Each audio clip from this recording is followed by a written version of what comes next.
नवाज शरीफ हाजिर हों, सरेंडर करें और 10 सितंबर को अदालत में पेश हों। इस्लामाबाद हाई कोर्ट में साबिक वजीर आजम की हाजिरी से इस्तिस्ना की दरखास्त मुस्तरद, तहरीरी हुक्मनामा जारी।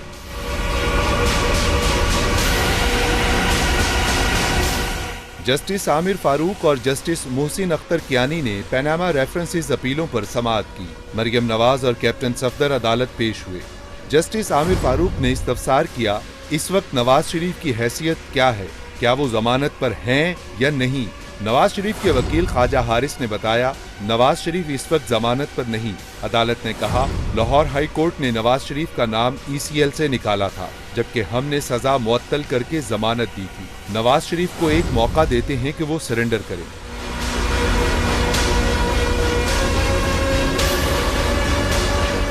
नैब प्रोसिक्यूटर जहांजेब भरवाना ने नवाज शरीफ की हाजिरी से इस्तिस्ना की दरखास्त की मुखालिफत करते हुए कहा, नवाज शरीफ जेल में नहीं तो अदालत इश्तिहारी करार देने का हुक्म दे, क्योंकि कोई भी रिलीफ दिए जाने से पहले नवाज शरीफ को सरेंडर होना होगा।